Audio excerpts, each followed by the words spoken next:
Well, happy opening day to those who celebrate. As we record, it's day one of the MLB season, which is like a national holiday in this house, right?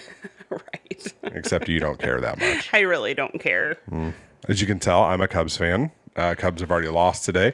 Our middle got in a fight at school today about the Cubs, and I can't help but feel like it was my fault. I really hyped her up this morning. Yeah. With your Go Cubs Go. We played Go Cubs Go and center field on the way to school. Put me in, coach. I'm ready to play. So apparently at lunch, some kid told her that the Dodgers were better than the Cubs, and apparently it got heated. Yeah, it got heated. Apparently she ended up in the assistant principal's office. Because it ended with that kid telling her that she was weak and he was going to beat her up. Right. She wasn't in trouble, but she was devastated at that point. It went too far. She probably definitely egged the whole thing on, though, because I had her like ready to run through a wall in support of the Cubs this morning. The joys of parenting and super fandom. Oh, well. So let's just go ahead and say it out loud. Balance is a lie. It really is. Like Pinterest and Instagram lie, y'all. Like balance is not real. It's a filter. You know, it always feels like someone somewhere has it all together. Or, you know, as I always say, next week we'll be back to normal, whatever normal is. Like, it's probably the most common thing that you say. Seriously. Next week it'll be back to normal. Yeah. Like there's this imaginary person out there who's like crushing work, fully present at home, spiritually thriving, working out 5 days a week, meal prepping, journaling, never losing their mind. And somehow also well rested. Yeah. And the problem is we don't just see that and laugh. We actually try to become that person. And then we feel like we're failing when we can't.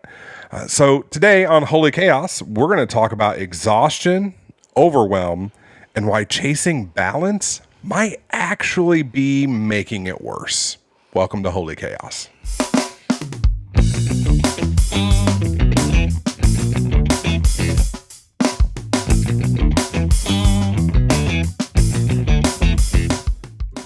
So here's the reality. Life doesn't distribute evenly, not even a little.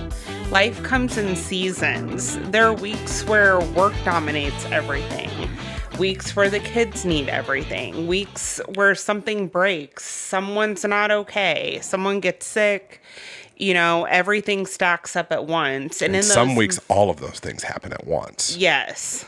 And in those moments, balance isn't just hard, it's impossible. Mm-hmm. Balance assumes that everything gets equal energy, equal attention, equal time. Mm-hmm. But real life says something always needs more. And it's usually not something you've planned.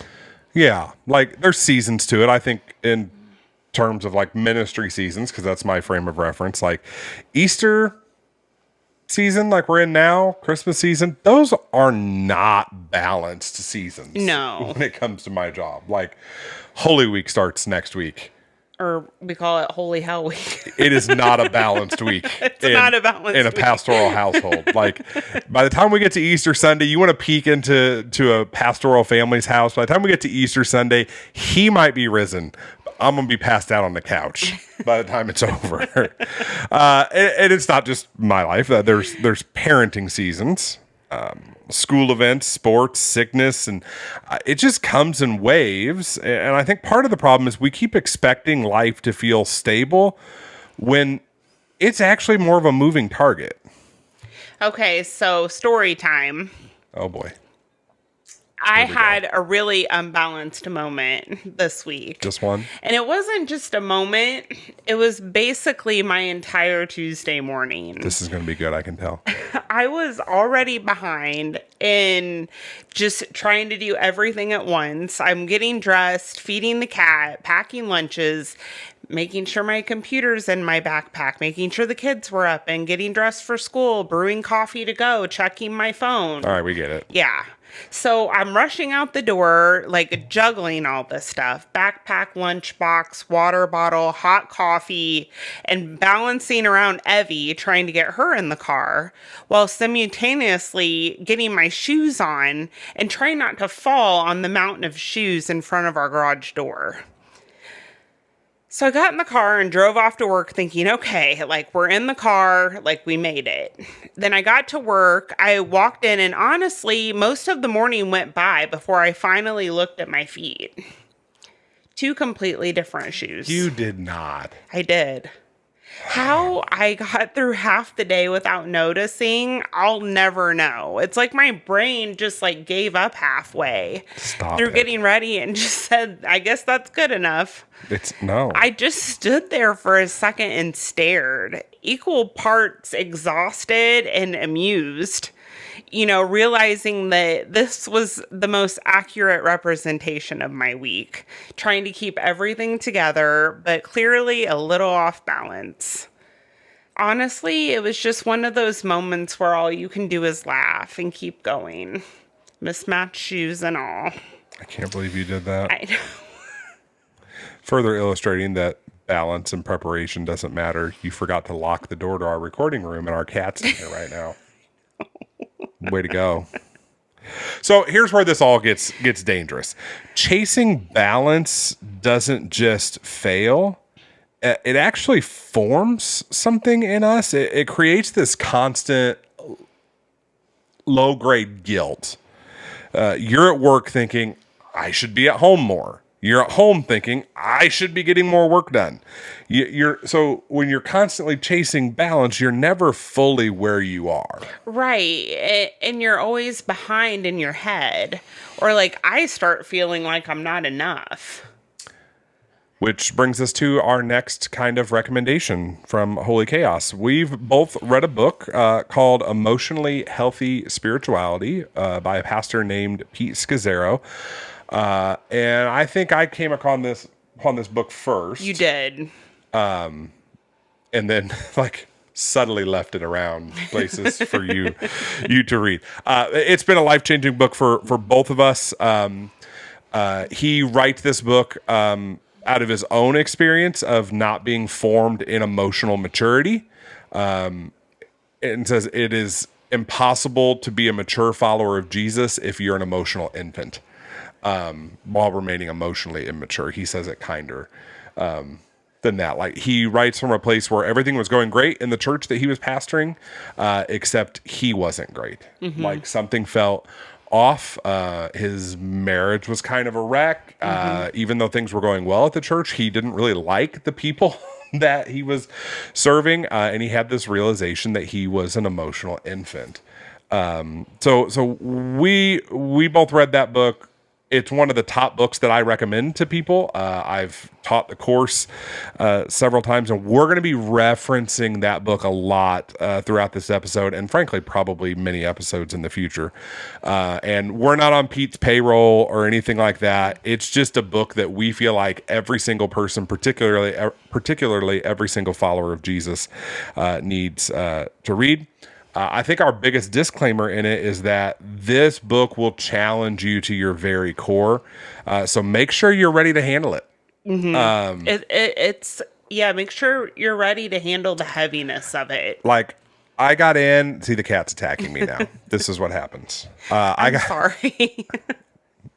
Holy chaos. Like I got into the first couple chapters of the book. I'm like, oh, this is really good. And then later in it, I was like wanting to throw it across the room. Mm-hmm. So there's your disclaimer to it. So anyway, Scazzaro has a lot of healthy input when it comes to chasing balance. And this is the way he says in Emotionally Healthy Spirituality. We cannot give what we do not possess. That one hits. Because if you're constantly running on empty, if you're constantly stretched thin, if you're constantly trying to prove that you're doing enough, eventually there's just nothing left to give. And that shows up everywhere in your patience, in your tone, in your parenting, in your marriage. Another line from that book that's always stuck with me is when we're unaware of our feelings, we become slaves to them. That is so real. Because we think we're just tired and exhausted, but underneath it, that is frustration, pressure, fear, and then we start bleeding on people who didn't cut us, usually the people closest to us. So instead of balance helping, it actually makes you feel like a failure, because you're chasing something that doesn't exist. Right. And let me say, I think if you're finding yourself in a place that you do feel balanced right now, good, great. We're not telling you that you're not balanced. Right. We're talking to those that are constantly chasing this illusion of balance and trying to manufacture something that doesn't exist. So if balance isn't the goal, if you're at balance, that's great. But if balance isn't the goal, what is the goal? For us, it's rhythms. Not perfection, not equal distribution, rhythms, which feels very different from balance. Yeah, because rhythms allow for movement. Rhythms allow for high seasons and low seasons and busy weeks and slower weeks, and it gives you something to come back to. And in emotionally healthy spirituality, Pete points back to something that is really an ancient practice, but he brings it into today. He talks about developing a rule of life, and that language can feel kind of intimidating. Yeah, it's a lot, especially at first. So instead of letting that intimidate you, we just think of it as rhythms. So what are the patterns that keep us grounded when life gets chaotic? Sunday worship. Okay, like we talked about in the last episode, that's non-negotiable. Right. Camping. Pool days. Yeah. Sitting on our lanai in the sunshine. Yeah. Beach days. We do a Sunday reset. So explain the Sunday reset, because everything that we've said to that point is like grounding rhythms, happy rhythms. Sunday reset is decidedly not happy, but necessary. It's not happy, but necessary. It's, the necessary things that need to be done to prepare for the week, laundry, some cleaning, checking our calendars together, grocery shopping if needed. Yeah. Just the home maintenance mode. Okay. So that's rhythms. It's not rigid. It's intentional and it's sustainable. That's the key. It's intentional and it's sustainable. So instead of chasing this idea of the perfectly balanced life, maybe it's intentional and sustainable rhythms that are the key. We don't chase balance. We build rhythms that can survive real life. Right. Because if it's just about balance, when something comes along that's unscripted, knocks your balance right off. All right, so let's talk about what happens when life ramps up, like I just said, because it will. Right, it always does. Some seasons are just heavy, and you don't fix them. You can't just wait them out or get over it or whatever. You've got to walk through it. And that's been a big mental shift for me, not trying to make everything feel normal when it's not, but recognizing your limits as a human being. And sometimes when life comes crashing in, you find yourself right up against your limits. And that's another thing in emotionally healthy spirituality. He talks about limits are not something that we need to be trying to overcome all the time. There's something to be embraced, like just recognizing like I'm at my limit. And yeah, and that's hard, but also really freeing at the same time, because instead of pretending we can do everything, we start asking, what actually matters most right now and what can wait. Right. So in busy seasons, when life comes crashing in, our rhythms have that room for movement, and meals get simpler. The house isn't perfect. Social stuff gets trimmed. And we try to say out loud, I feel like we say it a lot, but we try to say out loud, this is a heavy week. And that's huge just to be able to name it. Right, because otherwise you just feel like everything is wrong instead of recognizing that you're just in a season. Busy seasons don't mean that you're doing life wrong.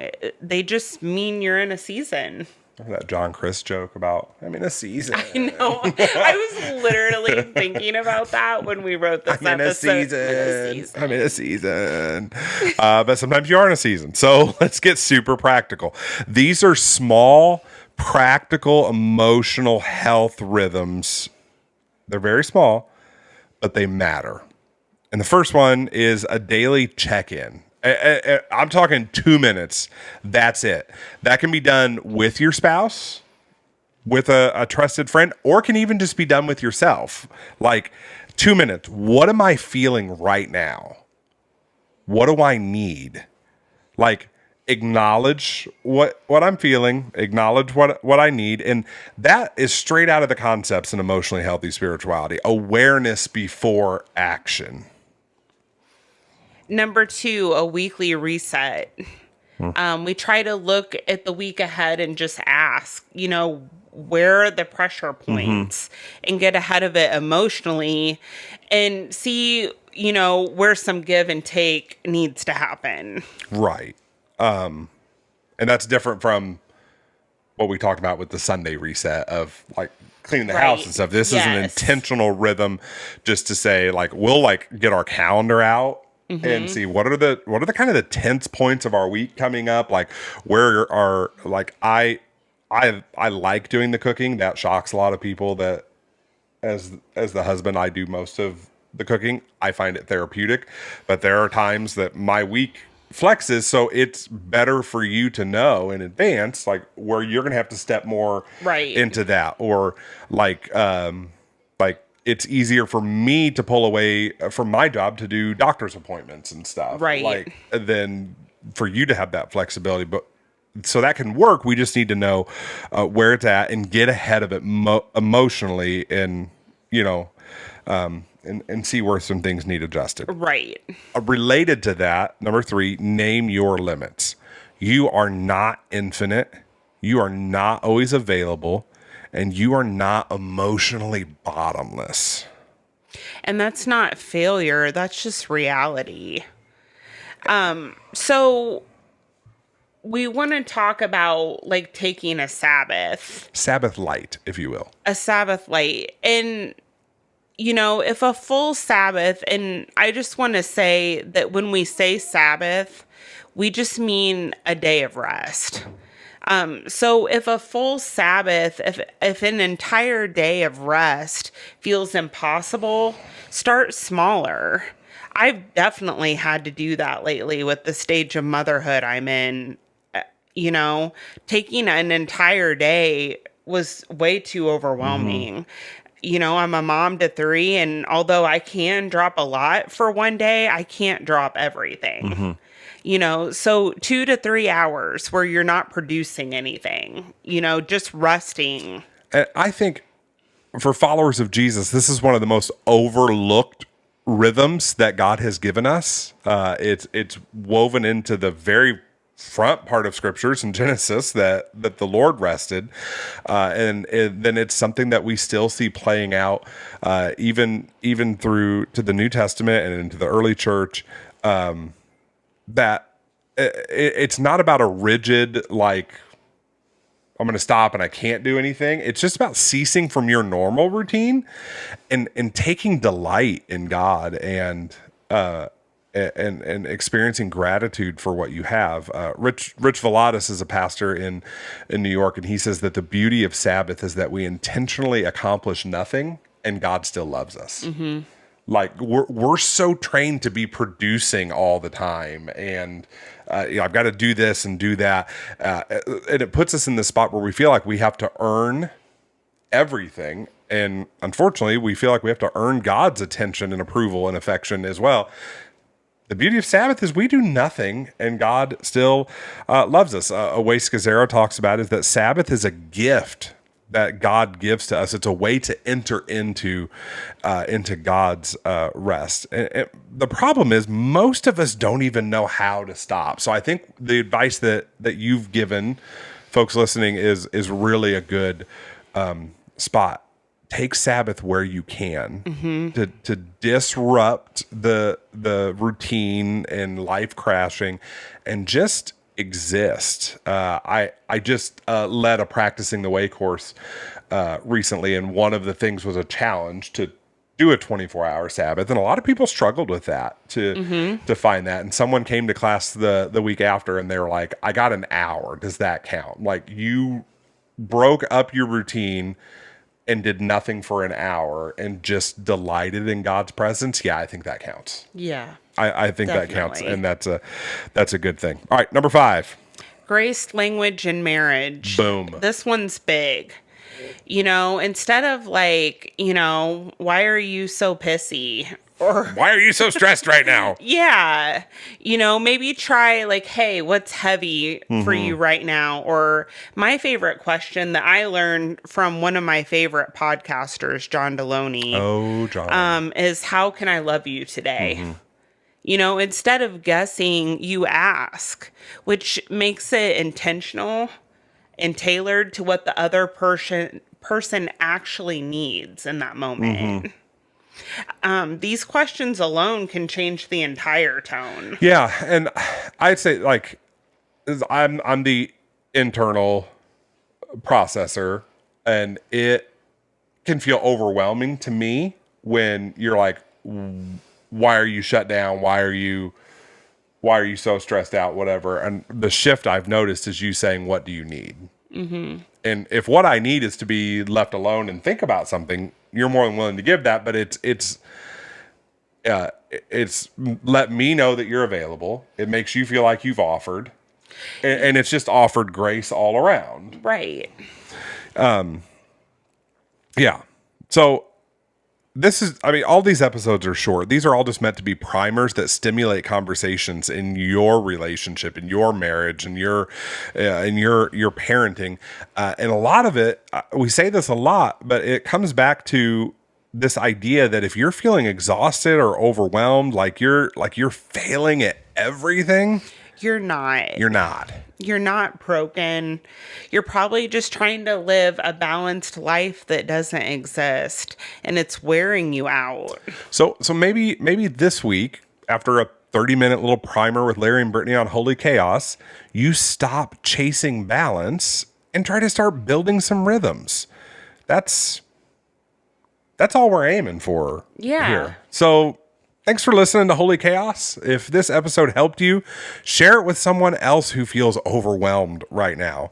And if you want something really practical to help you and your spouse navigate some of this, and particularly in different processing styles, like we just talked about with internal and external processing, we want to offer for you to check out our processing styles workbook. There's a link in the description. It's just a way to talk through some of this stuff and figure out each other's communication styles and get to the root of what do you need. It really makes all the difference. Yeah, to get to that spot. So don't forget to like and subscribe, and we'll see you next time on Holy Chaos.